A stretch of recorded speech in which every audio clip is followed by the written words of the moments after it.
अपना फिजिक्स में आपका तहे दिल से स्वागत है। आज की क्लास में हम लोग सीखेंगे वैद्युत क्षेत्र क्या होता है, फिर हम लोग सीखेंगे वैद्युत बल रेखाएं क्या होती हैं, फिर तीसरे नंबर पे सीखेंगे वैद्युत बल रेखाओं के गुणधर्म के बारे में। तो आज की क्लास में इन 3 टॉपिक्स को सीखने वाले हैं। यदि वीडियो क्वालिटी थोड़ा डीम होगा तो बढ़ा लीजिएगा, विश्वास मानो आपको बहुत ही अच्छे से समझ आने वाला है। तो चलिए शुरू करते हैं। हमारा आज का हेडिंग लग गया यहाँ पर, वैद्युत क्षेत्र यानी इलेक्ट्रिक फील्ड क्या होता है। वैद्युत क्षेत्र यानी इलेक्ट्रिक फील्ड। आइए क्या लिखा पढ़ते हम लोग, फिर सीखेंगे। क्या है? किसी आवेश के चारों तरफ का वह क्षेत्र जिसमें अन्य किसी आवेश को लाने पर वह वैद्युत बल का अनुभव करता है, वैद्युत क्षेत्र कहलाता है। कौन सा क्षेत्र? वैद्युत क्षेत्र कहलाता। आइए सिखाते।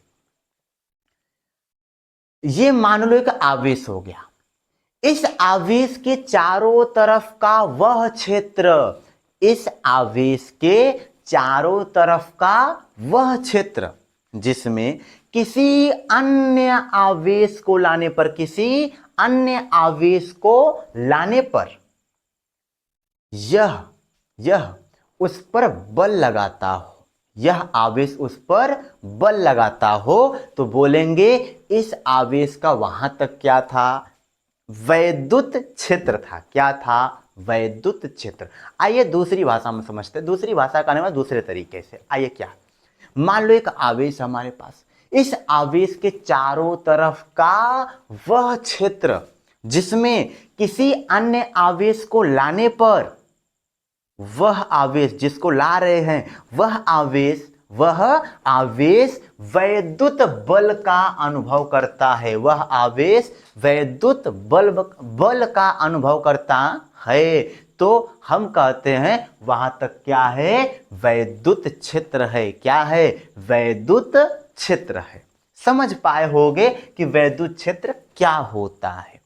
अब हम बात करेंगे वैद्युत बल रेखाओं के बारे में। किसके बारे में? वैद्युत बल रेखाओं के बारे में। क्या होता? आइए सीखते। वैद्युत क्षेत्र को प्रदर्शित करने के लिए जिन काल्पनिक रेखाओं को खींचा जाता है या बनाया जाता है उसे हम वैद्युत बल रेखाएं कहते हैं। यानी कि अब देखो, कोई आवेश है, आवेश के चारों तरफ का क्षेत्र यानी वैद्युत क्षेत्र होगा। वैद्युत क्षेत्र को प्रदर्शित करने के लिए, वैद्युत क्षेत्र को प्रदर्शित करने के लिए जिन काल्पनिक रेखाओं को हम लोग खींचा करते हैं, उन काल्पनिक रेखाओं को ही हम वैद्युत क्षेत्र रेखाएं या वैद्युत बल रेखाएं कहते हैं। मान लो ऐसा कोई आवेश है, इसका क्षेत्र होगा।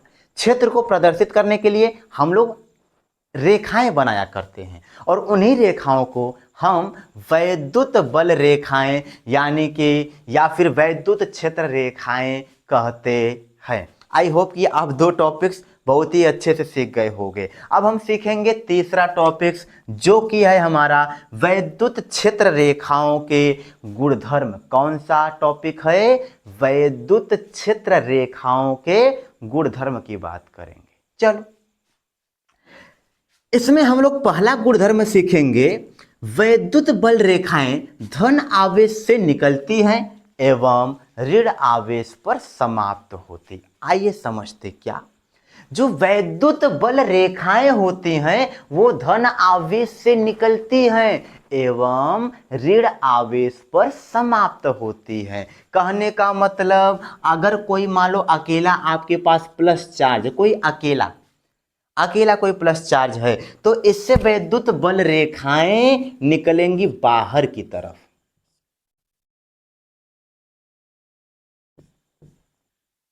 इससे वैद्युत बल रेखाएं बाहर की तरफ निकलती हैं। ठीक। और अकेला यदि माइनस चार्ज कहीं पर है, अकेला यदि कहीं पर माइनस चार्ज है, तो वैद्युत बल रेखाएं अंदर की तरफ आती हैं, कुछ इस तरीके से। यानी कि वैद्युत बल रेखाएं अगर कहीं पर प्लस अकेला चार्ज रखा गया है, उससे वैद्युत बल रेखाएं बाहर की तरफ निकलती है। यदि माइनस चार्ज कहीं पे अकेला रखा है तो वैद्युत बल रेखाएं अंदर की तरफ आती हैं, यानी अनंत से कह सकते हो अंदर की तरफ आती हैं। समझ गए? कुछ इस तरीके से ये प्लस वाला हो गया, ये माइनस वाले के लिए अलग अलग सिस्टम है। तो पहला गुण सीख लिए होगे। अब हम आपको सिखाएंगे दूसरा नंबर, वैद्युत बल रेखाएं खुला वक्र होती हैं। वैद्युत बल रेखाएं खुला वक्र होती हैं, यानी वैद्युत बल रेखाएं क्या होता है समझना। वैद्युत बल रेखाएं प्लस आवेश यानी धन आवेश से निकल करके ऋण आवेश पर समाप्त होती। धन आवेश से निकल करके ऋण आवेश पर।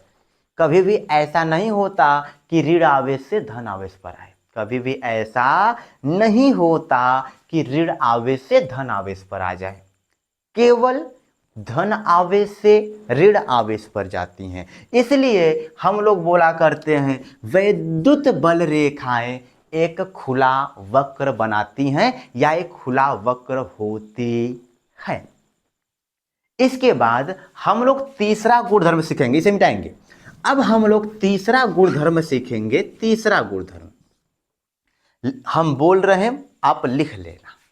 तीसरा गुणधर्म, वैद्युत बल रेखाओं के, वैद्युत बल रेखाओं के किसी बिंदु पर खींची गई स्पर्श रेखा, किसी बिंदु पर खींची गई स्पर्श रेखा उस बिंदु पर वैद्युत क्षेत्र की दिशा को बताती है। कहने का मतलब, मान लो हमारे पास कोई ऐसा चुंबकीय बल रेखाएं है, एक चुंबकीय बल रेखा है, चुंबकीय बल नहीं बाबू, वैद्युत बल रेखा है। सॉरी, वैद्युत बल रेखा बोलो, चुंबकीय नहीं।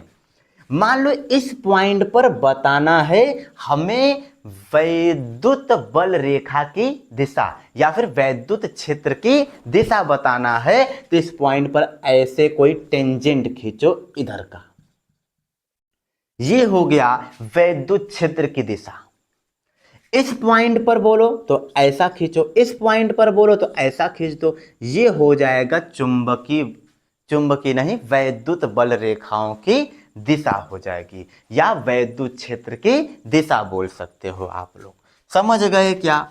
कोई दिक्कत नहीं है। तीसरे नंबर पे मिटाएंगे अब हम। तीसरे नंबर पे अब आपको सीखना है, तीसरा हो गया, चौथा नंबर। चौथा नंबर आपको सीखना है वैद्युत बल रेखाएं कभी भी एक दूसरे को नहीं काटती हैं। क्यों?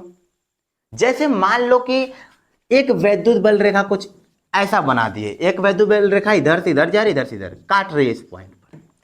इस पॉइंट पर इनके वजह से वैद्युत क्षेत्र इधर, इनके वजह से वैद्युत क्षेत्र की दिशा इधर। अब एक ही बिंदु पर वैद्युत क्षेत्र की दो दो दिशा हो गई, ऐसा पॉसिबल नहीं है। कहने का मतलब है वैद्युत बल रेखाएं एक दूसरे को कभी काटती नहीं है, एक दूसरे को कभी काटती नहीं है। आई होप कि आप ये टॉपिक समझ गए होंगे अच्छे से। चलो मिलते हैं नेक्स्ट क्लास में, तब तक के लिए पढ़ाई करते रहो। All the very best.